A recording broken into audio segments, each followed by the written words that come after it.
Hello, everyone. Welcome to our Tukul story number 3. And I'm your host tonight, John Ngong, and introducing my co-host today, Ajang right there. Ajang, hi. Hello, everyone. Hi, good to have you, man. And today we are going back to the Tukul conversation. You know, we had a short break because of other issues that came up in the past week. But today we are happy to have everyone on board, and thank you everyone for finding the time to join us. Today, we are going to talk about issues that are here in South Sudan. And specifically, we'll be talking about comedy and what it's like to, do comedy in South Sudan. And we'll also talk a bit about some of the experiences that some of us go through, in the comedy industry. And tonight, we are going to talk to Manelson Sudan. Manelson, hi.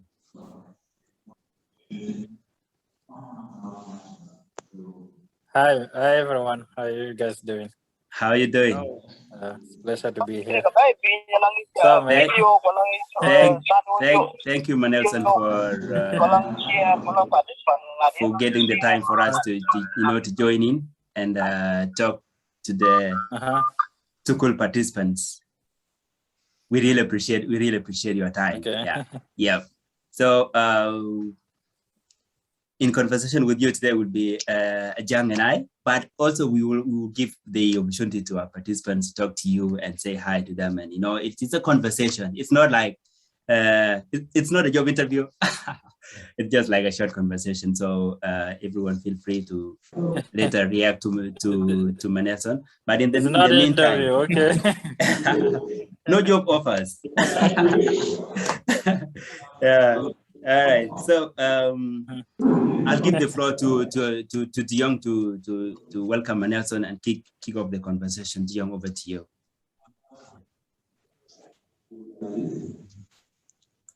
All right. Thank you so much, Ngong, and for each and everyone that is in this space. Thank you for joining in. This is Tukul Space. It's open for everyone. And I'll be hosting this alongside my brother John Ngong. And the speaker of the day or the speaker of the night is Manelson. He's a comedian and underground rapper and an engineer by profession. So Manelson, you're welcome to the show. It's good to have you here. So do you watch videos also? And ladies call you.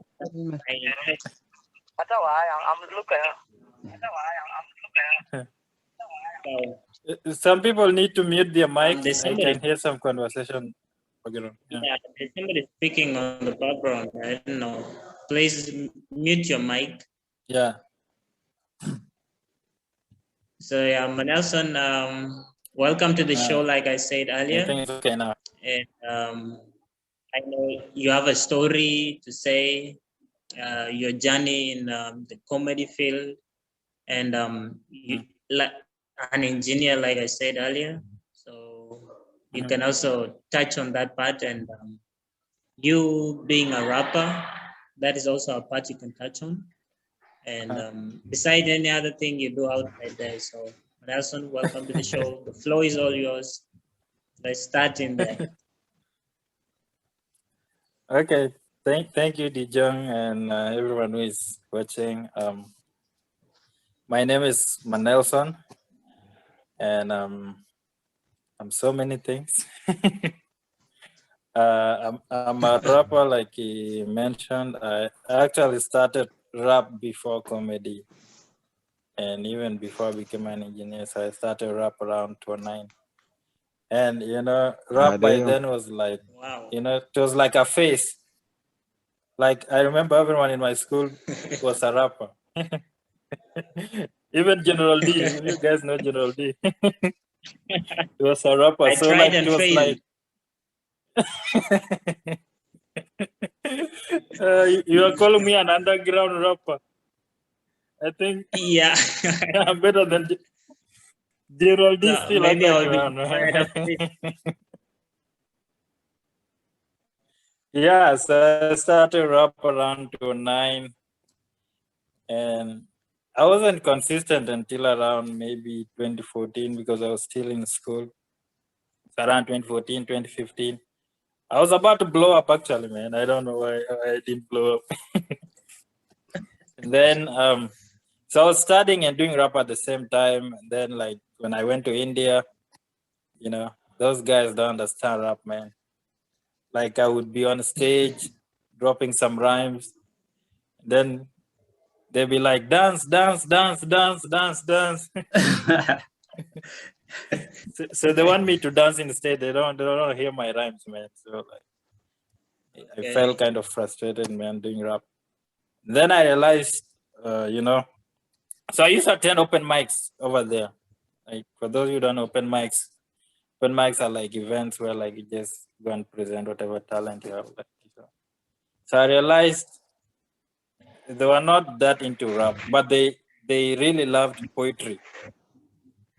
So I figured out like I could just read out my raps as poetry, you know, and like for a while it worked, you know, but after sometimes I felt like I was cheating myself, and because I'm not a poet, you know.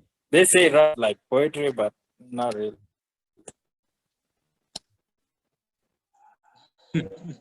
So I gave up, man. And then like I stayed like for a year without attending open mics. And then like after like a friend of mine, a guy I used to do like open mics with before, just he called me. You know, he was doing like an event. This guy was a comedian. So I attended the open mic. And this guy was cracking up everyone, man. And I felt like I knew this guy. I'm funnier than him, but I couldn't figure out how I was making him.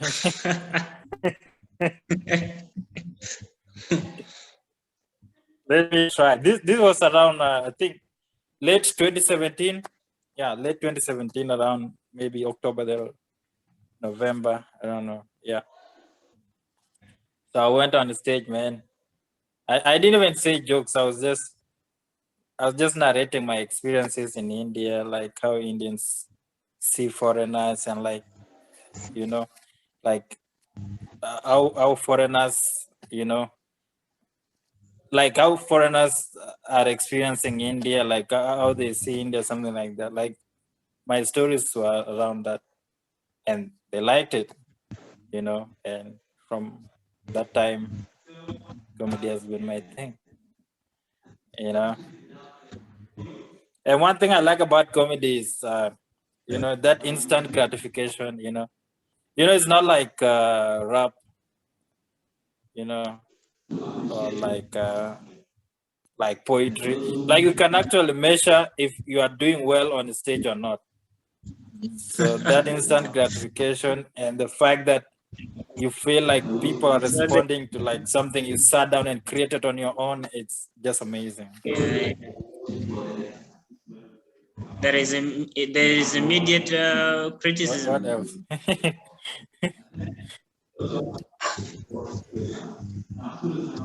Yeah, Manelson, and also you have been doing comedy. Thanks for sharing your experiences in India there.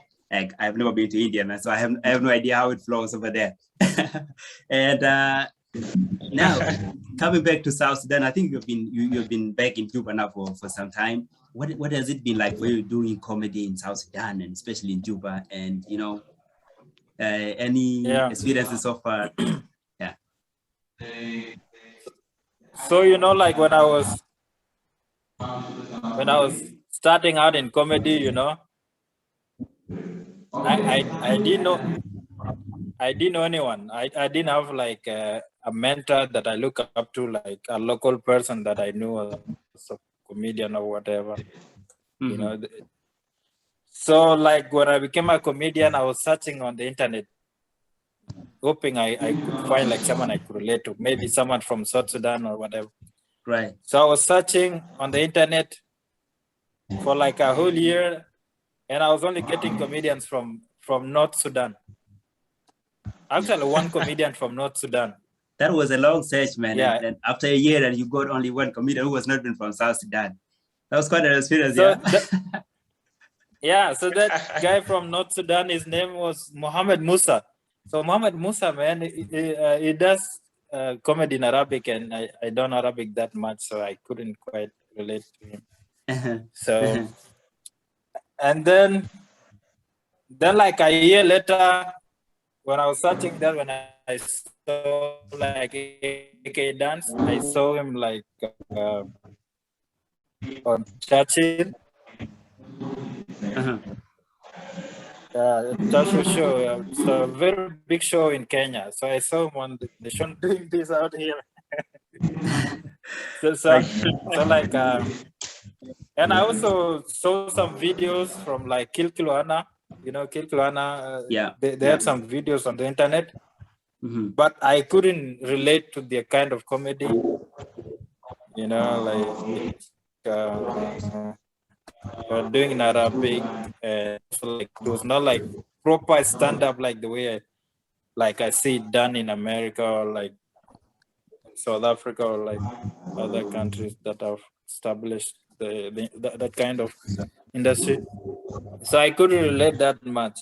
But like when I saw K dance, I was like, yo, yeah, this is the kind of thing that I'm doing. And so I reached out to AK Dance, you know, and he was like, he has been doing it for like, I don't know, 2 years. I was like, what?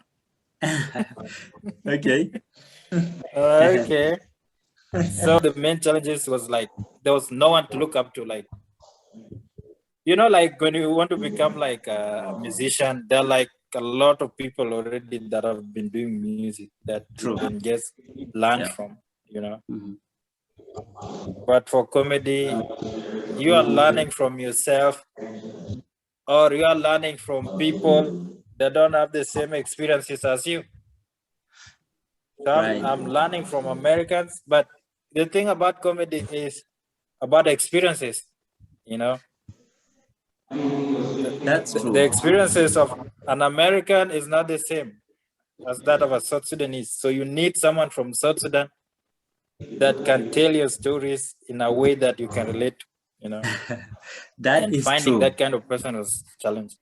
Actually, Manel, so somebody was So telling me like comedy is mainly, you know, creating relationships between things that are happening where people will see them as ordinary, but a comedian would create linkages between those. Yeah.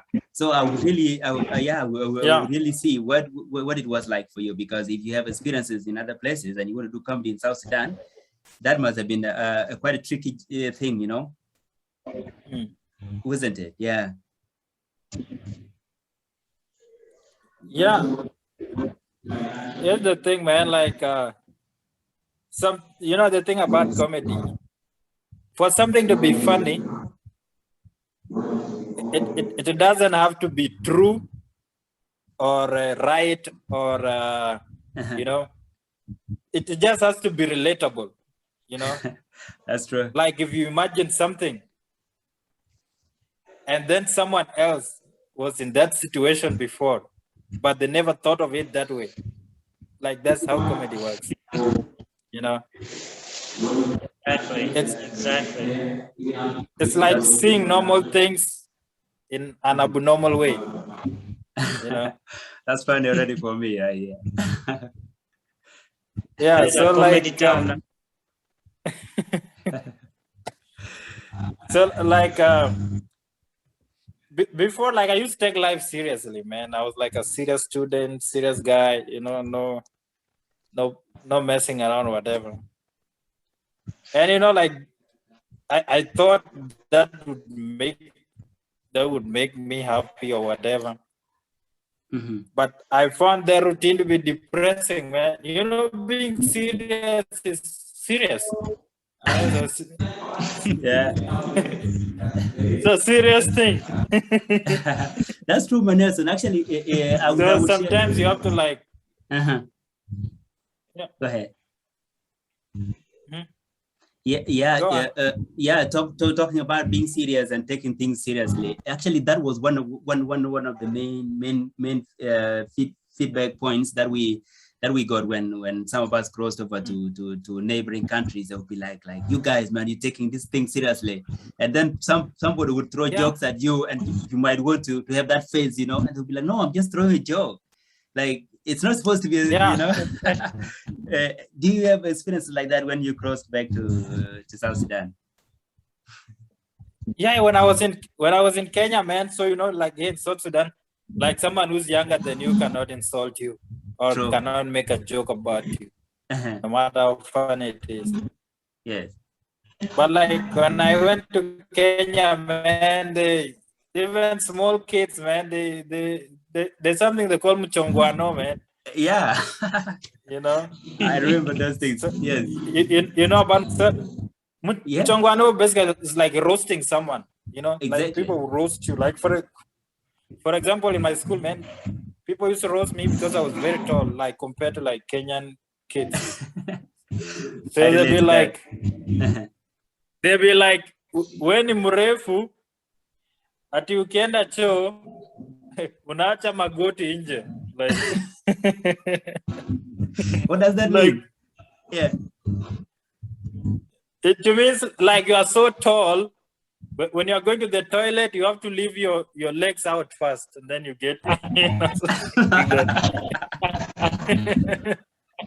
That would hit it South Sudanese so hard, because like most of us are, you know, that height and you know, we shouldn't need to leave our legs behind. Yeah, and I used to get offended, man. I remember one guy told me something. I got offended for days, man. Mm-hmm. It was same thing like mchongwano. He was like, ati when mweusi, ati venye ulizaliwa. Ati the nurse shouted, amechomeka.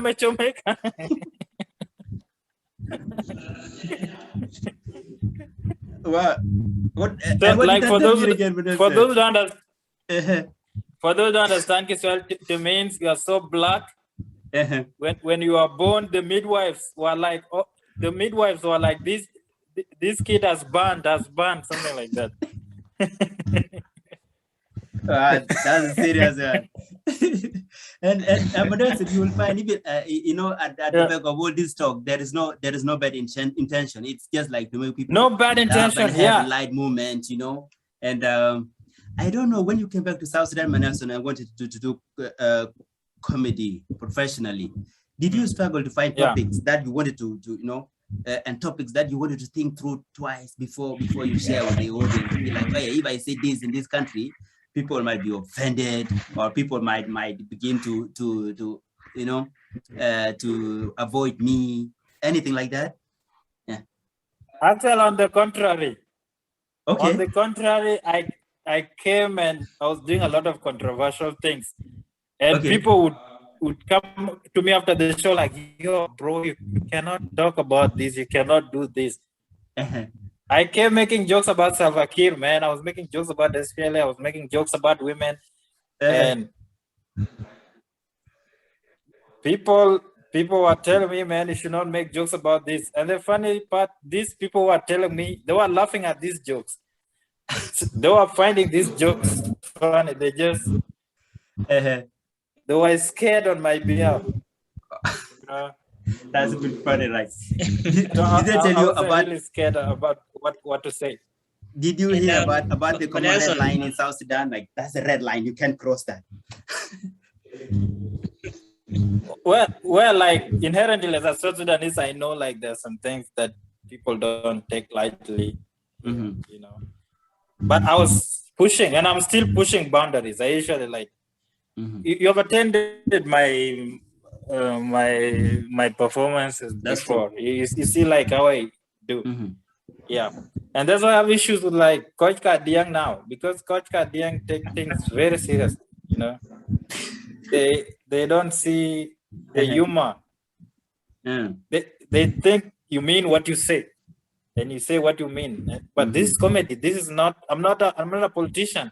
I'm not here preaching to people, go and do this to women, go and do this, go and do that. No. That's true. I'm not changing policies. I'm not advocating for anything. You you know, Mm-hmm. and they will take jokes out of context and take it to another new level, like something you didn't intend. Yeah. Mhm. You talked of earlier of doing comedy about Salva Kiir, who is the president, and Yeah. jokes about women. So I don't Yeah. know, has that had an impact on your comedy, on the negative or the positive way? Okay, about Salva Kiir, everything is okay, man. Like, and I have no issues making jokes about Salva Kiir. Like, maybe people will just want me not to do whatever, but the only negative impact is from like Coach Kadiang, you know. So Coach Kadiang, they take things seriously, and then they make it personal.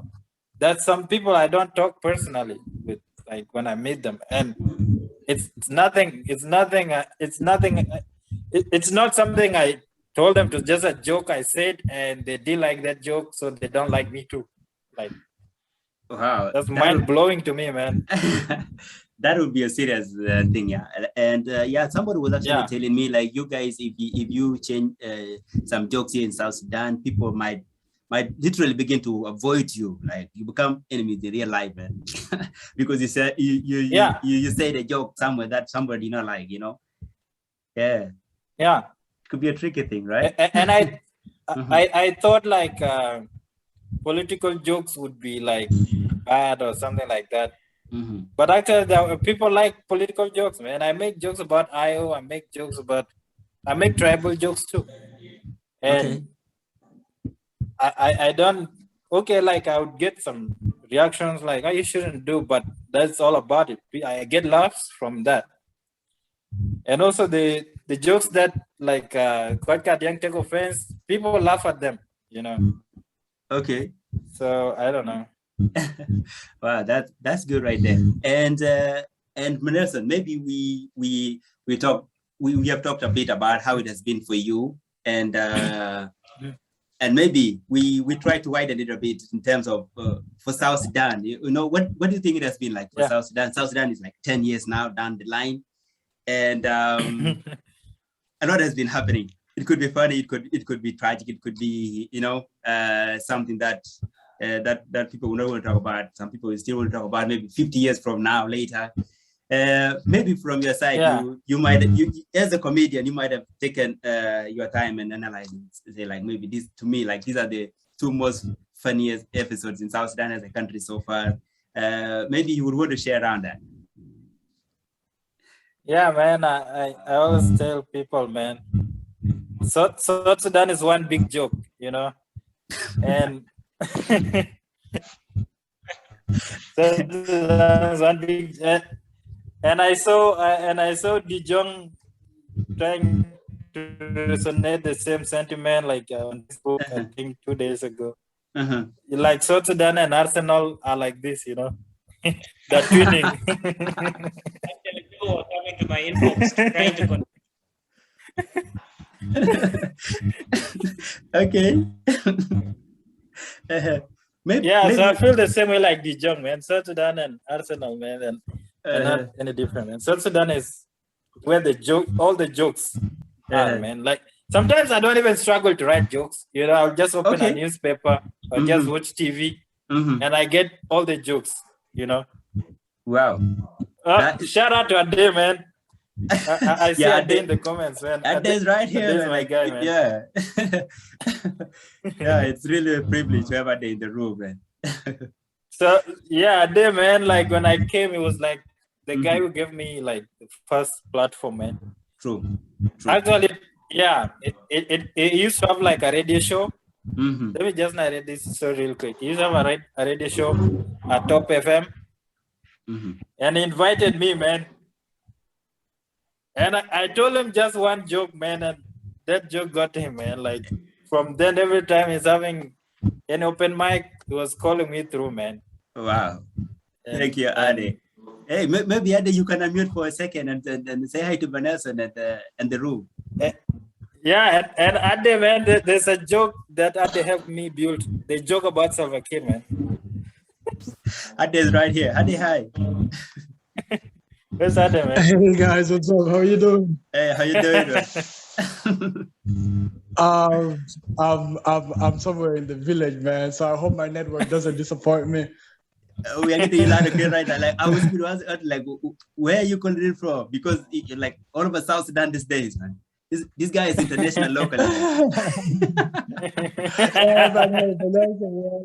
It's a very interesting conversation because, like, I mean, I have known Nelson too before since around 2017, I think, and I knew him as a rapper. So, like, being surprised to find him as a comedian, and he blew me away the first time he threw that joke. And I was saying again, it's that joke about nuts and dead for sure. One of my favorite until today. Wow. All right. Thank you, Ade, for giving us the opportunity to hear your voice too. It has been a while. Thanks, man. Like I've been meaning to attend these, but like most of the time I'm out on network or like I'm doing something. But today I was like, nah, I have to listen to some of that Tukul. Yeah. Wow, man. Welcome to Tukul, man. Right. It's cool here. All right. It's very cool here. The Tukul is always cool. Yeah, thank you guys. Hey, Dion, and Dion, we were talking about the concept of like it would be a good thing actually. Somebody would make up a list, like each one of us would have like 10 lists, like top 10 things that are so funny. Maybe. Yeah. Okay. Let me try. Go, Manessa. I've not been in South Sudan consistently. Maybe I've been in South Sudan for the last 2 years, so I cannot necessarily remember the things that have been happening for 10 years. But I have a couple of things that have been happening maybe for the last 2 years. Okay. You can share those. That's too. That's good. Yeah, we can hear them. So one funny thing that we can say like. So okay, let's say okay. So last year, right? I think last year. Mm-hmm. Last year, Uganda was having elections, and then South Sudan. That is already funny. South Sudan decided to send delegation to go and benchmark Uganda.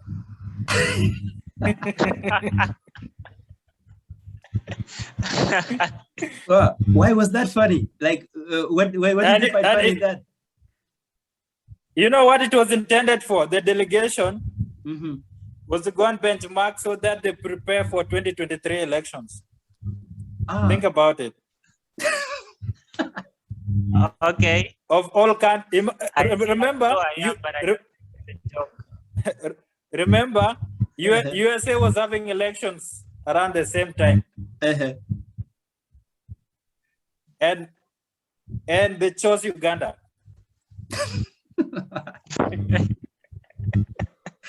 Maybe it was a question of logistics, man. Like, go next door, guys, and see how it's going to be, and then we talk about it in 2023, something like that.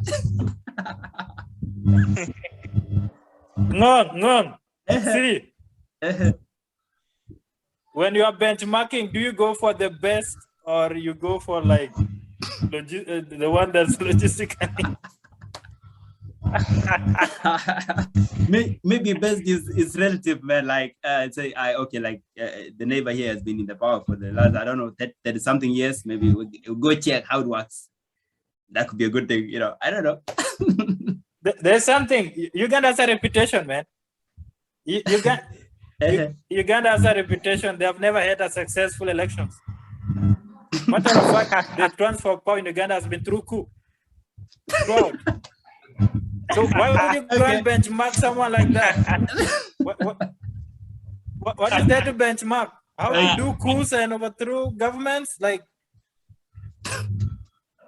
I'm cracking right now. Hey, Dion, go ahead. Actually, Salvador, a comedian from Uganda, said the other time, people will be holding the elections that receive new presidents each and every season. And us as Ugandans, we know ours is consistent. We change. We know it is So that's what we are benchmarking, man. the tips That's from nice, man. himself.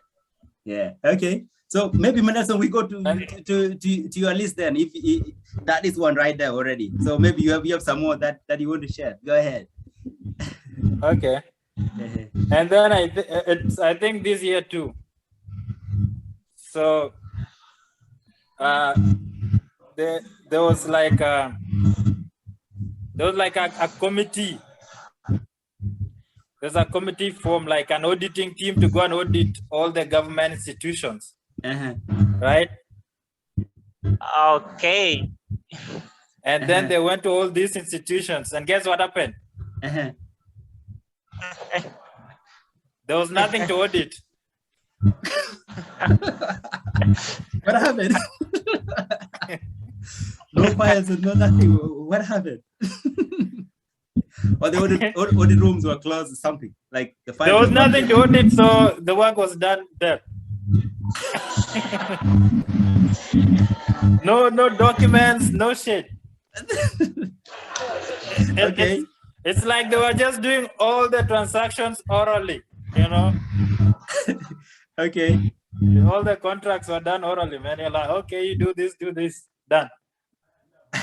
That's Okay. South Sudan for you, man. And then, don't you find the fact that we have 5 vice presidents crazy, like, or funny? Yeah? You know, you are in Kenya, right, Ngom? So I was in Kenya, man, and you remember they were complaining about Nus Mukate, right? When like Mukate Nusu. Raila had to share the government with the Kibaki. Mukate Nusu. Now imagine what we have, man. This is like a pizza, man. This is like a everyone is getting their slice, man. That's it's confusing, man. It's confusing, man. Especially like when you have like foreign friends, you know. They'll be like, I met your vice president, and you're like, which one? You know, because you have so many of them.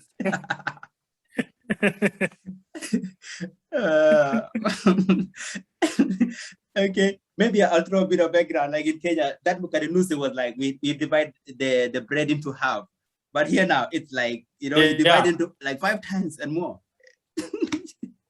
Yeah, that's funny right there, man. Okay. And another thing is Rumbek people, man. Rumbek people shot a whole bishop, man. They shot a bishop on both legs. Come on, man. On both legs. Why would you shoot a bishop on both legs, man? It's like as if they didn't want him to run his missionary activities, literally.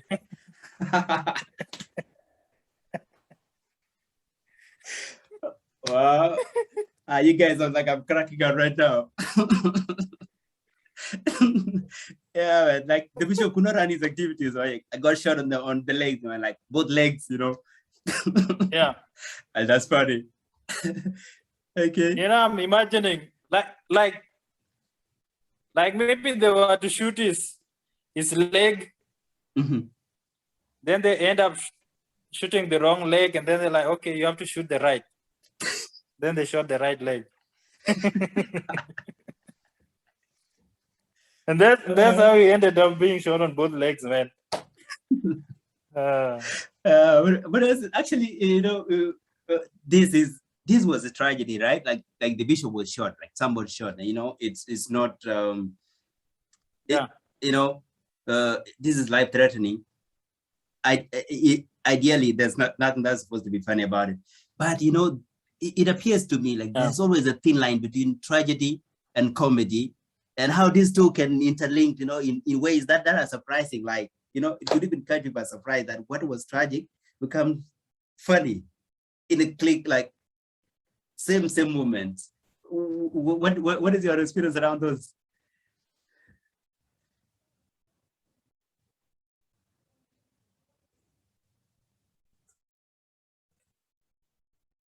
Yeah, Vanessa, like I'm not getting you at the moment if you're speaking. People, man, I think we are done with Rumbek. We are done with Rumbek, people. I know Ade is from Rumbek, man. Ade is from Rumbek, man. Yeah, we gave a disclaimer in the start of the conversation that we are not taking things personally. And I know Ade is from Rubek. Maybe there's somebody in the room here also is from Rubek. Yeah, so I need to apologize to Ade, man. Ade, I'm just playing, man. We are good. Ade is sending his love to you, Mandel. So feel free. Okay, we are going to number 4, right? Okay, go ahead. The number 4, like, number 4 has to be like, you remember when Corona came? Like when the Corona was still new. Yes. And then I don't know, someone lied to us that we drink sugarless tea so that we don't get Corona. And the whole country did. Actually, it was like a South Sudanese and Sudanese thing. I was in Sudan at the time, and in the morning I got messages like people took tea at 4 in the morning. I was like, nobody loves me, man. People didn't even tell me about this tea thing until in the morning I saw it on Facebook. Yeah. And in Sudan it was a story too. Where did that come from? I'm telling you that story. I don't know. That story started around, I think, past midnight. I was asleep by then, and then when I woke up in the morning, I was my phone was blowing up, man. Messages. People were calling me. I thought I lost a relative, man. Yeah, I thought I lost a relative, man. Then they were like, you have. I think there was a time limit, man. There's a time limit. They're like, you have to drink tea before 11 o'clock. Sugarless tea. And then I remember I started to call my friends. I remember I call a call. I call. Rebecca call. I called her, man. She told me and her family, they have already taken.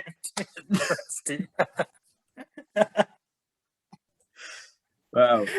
That was I called some few other friends, man, and everyone had already taken, man.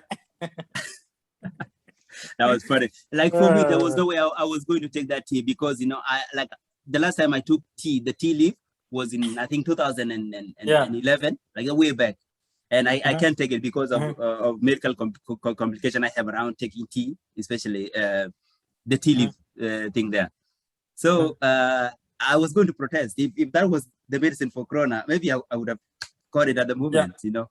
Yeah. But that was the biggest. The whole country was scammed, man. Like, imagine just. And then we didn't find out we didn't even find out where that came from. Nobody told us. Like I was the one guy who nobody took responsibility. Listen, it's even funny how they start. They told us like a baby was born in North Sudan, and the baby told people like they should drink tea before whatever, and then the baby died. And then there were pictures of the baby like circulating on social. You didn't see that? I saw the picture.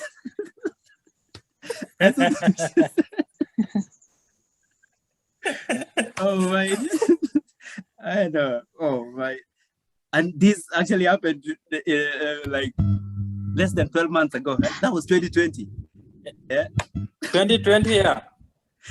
Okay. Imagine, man. Baby was born same night and talked and then died. Yeah. After telling people to take tea. That's comedy in itself, bro. And some of us who have lived it was a miracle from heaven. Imagine, man. Kid came straight from heaven and like tell you guys, hey, I love you, South Sudanese people and Sudanese people. To tell you the truth, it's not coming from WHO, it's from me. You guys take tea and you'll be free from corona. Like Imagine I took the tea as it was. And then around that time, that was when like Choi became the minister. You guys remember? Hey, Dion, did you take the tea? And then she went viral. The baby? Man, I took the tea. I took the tea for the baby. And you didn't call me, man. You should have called me and said, like, go take tea, man. This is the best.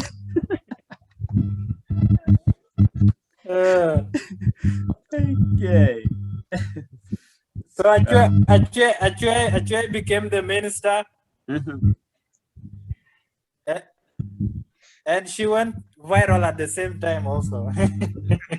With Corona, they went viral together.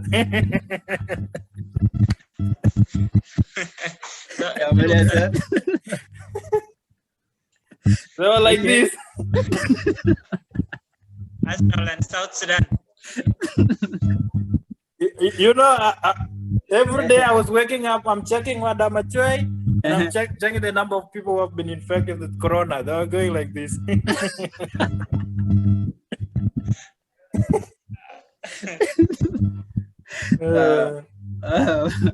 Yeah, man, I even lost count of funny things And then- done already, man. I don't even know which number we are in now.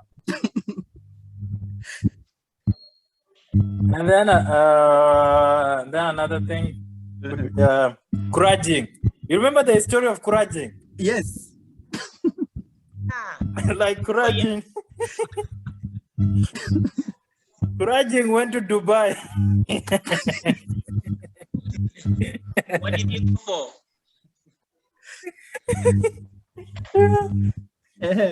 He went to Dubai to fight. Before on Someone said- international stage, man. That was an international stage for him, right? Yeah. So Simon said like South Sudanese go to Dubai to fight, and everyone else fight to go to Dubai.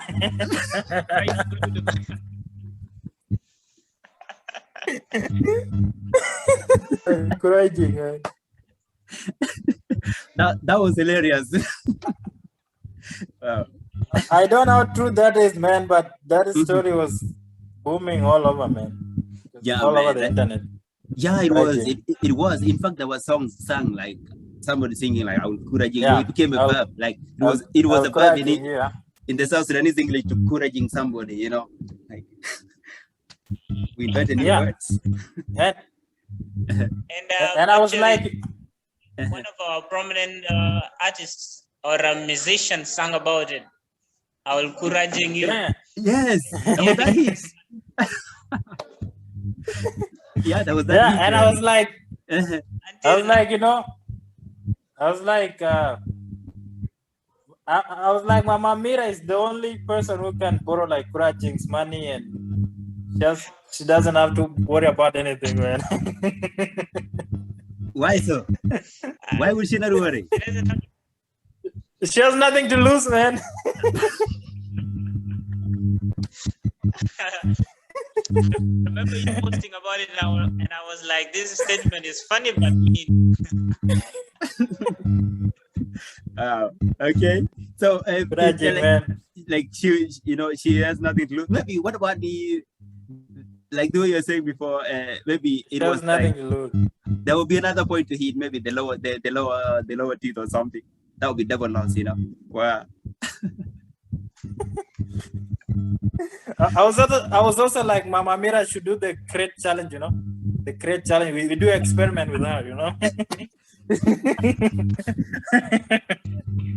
We see how that goes. Yeah, man. Yeah, the It creating works was, with, yeah. the creating was also funny. Like I saw one South Sudanese man doing the creating successfully. Like she made it. Yeah. I was so afraid. And this is a lady, man. Like I was like, hey, if she loses her teeth, this would be an issue. Like that would be a family emergency. And you know, Mama Amir also, it's a funny thing to South Sudan, man. You remember when she came to South Sudan? She was demanding the government to accommodate her at Pyramid. Imagine, man. On what basis? And I was wondering if the government invited And then her she started crying, man. She started crying. And she was kicked out. because the government had to release the money. Wow.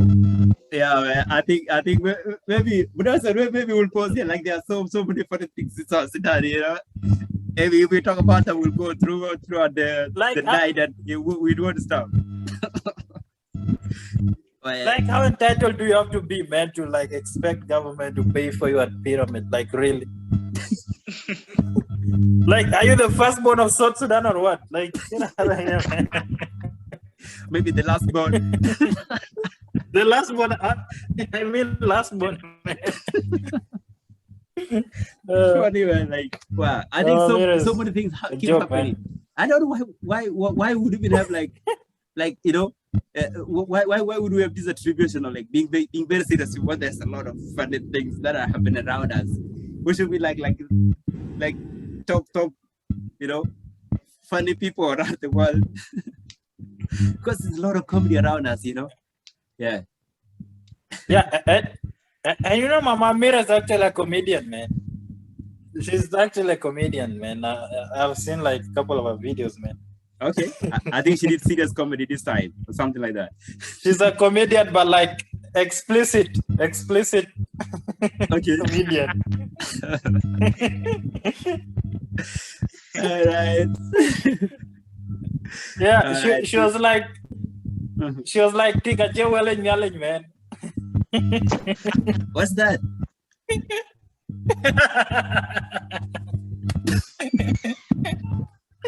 So you don't know? No idea, man. Sounds funny, but I have no idea. Dijon, can you tell him? I don't have.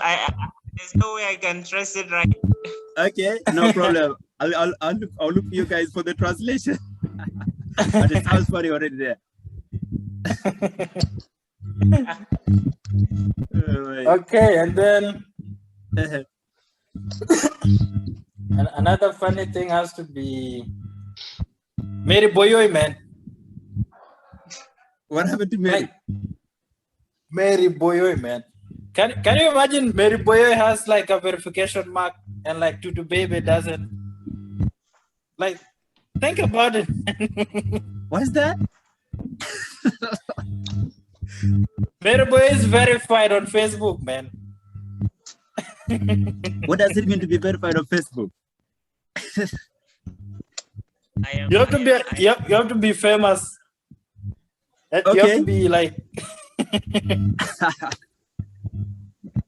you have to be like a public figure. Okay.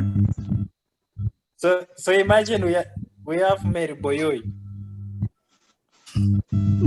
Like when like but when people funny, from right? outside that yeah, she's funny, man. Okay. She's funny. Like she's a philosopher, man. She's a philosopher. You know, when she said those with no connection, we need correction. Wow. Against corruption. I felt that shit, man. I felt it, man, when she said that. Those were bars like from her, man. That's some philosophical shit.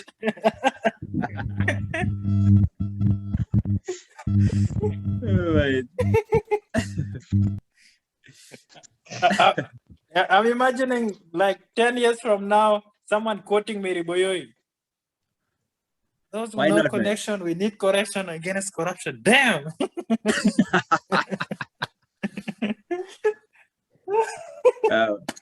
Then you put quotes, then you mention Mary Boyoy on this day. Wow. That's good. And then I think this is the last one. Okay. Do you know it? Do you know it is illegal to sing national anthem in South Sudan? No, I didn't know that. Yeah, it is illegal to sing the national anthem unless the president is there.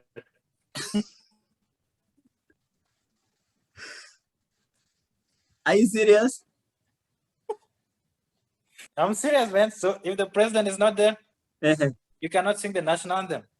No, but kids But in the funny primary part schools, is, like kids in schools sing national anthem every Friday and Monday, right? This is the practice across the country. I don't know. Uh-huh. Yeah, but most people don't even know the national anthem. So it's something you cannot even break, man. Like that's the easiest, the easiest law you can maintain. Okay. Uh, Oh my goodness. so I think, yeah, it's McQueen who said that. Okay. Actually, it's come from they say it's McQueen who legalized it. Like if the president is not there, no national anthem. That's funny. I didn't even know it. I was going to be in problem with the laws of the country, man. I didn't even know this. You could find me on the street of Juba singing our national anthem. National anthem, man. Yeah, man. So it's yeah, you're breaking a law, man. I survived it. Like So you should not even learn the national anthem in the first place, man. Because you know why?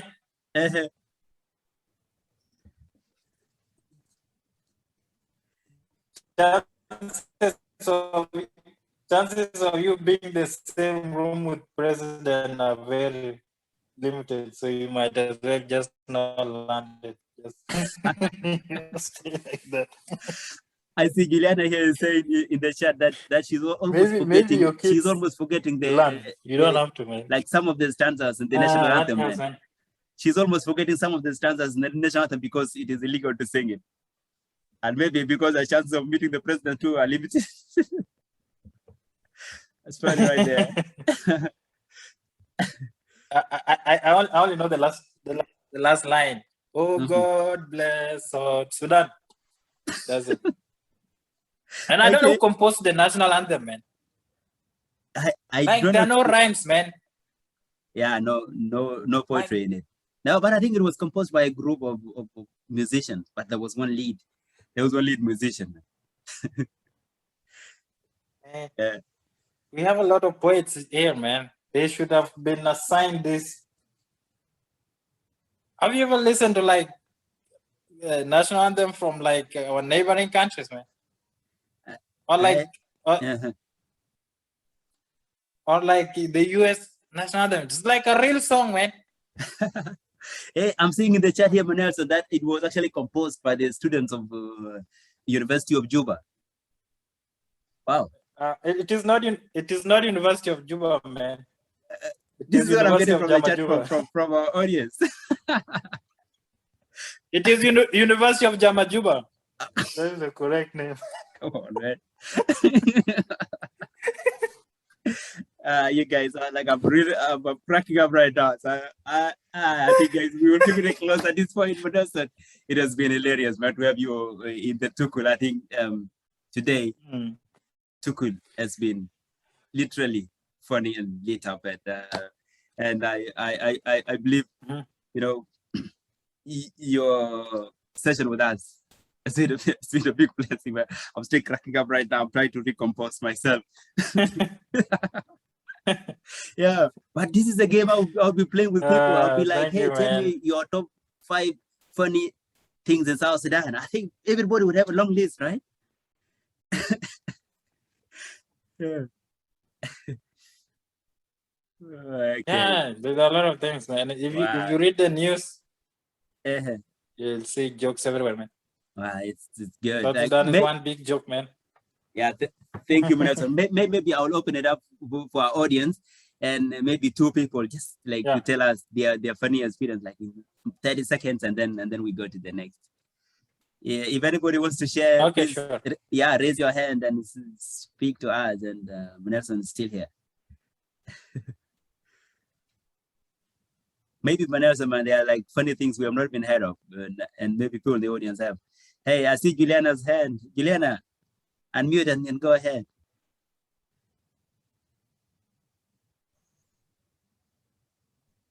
Hey, Hey, Juliana, how are you doing? Welcome.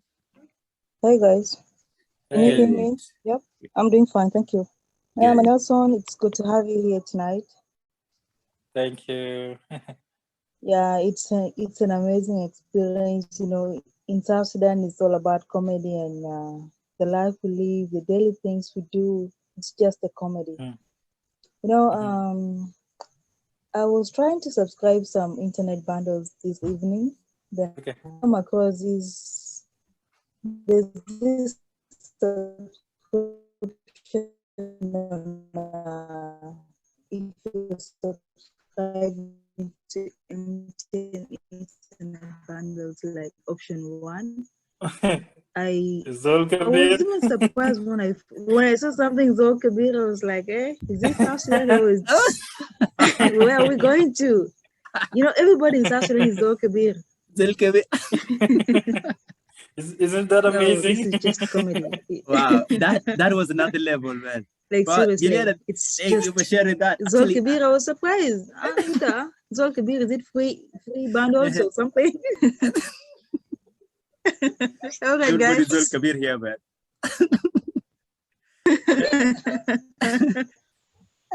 We were actually cracking a joke like if Yeah, they are man, coming with like- Zul Kabir, maybe they should come up with Zul Mansour. Like we also have Nas Mansoulin in the country. Yeah. I also see Simon here. Hey, Simon, would you unmute and go ahead? Yeah, but I wish like Yeah, good evening, guys. Hey, Daniel, how are you doing? good evening, man. I'm good, but my network is disturbing me. After all, I'm subscribed for Zol Kabir even. I'm good, bro. Yeah, welcome. Man. Yeah, Zol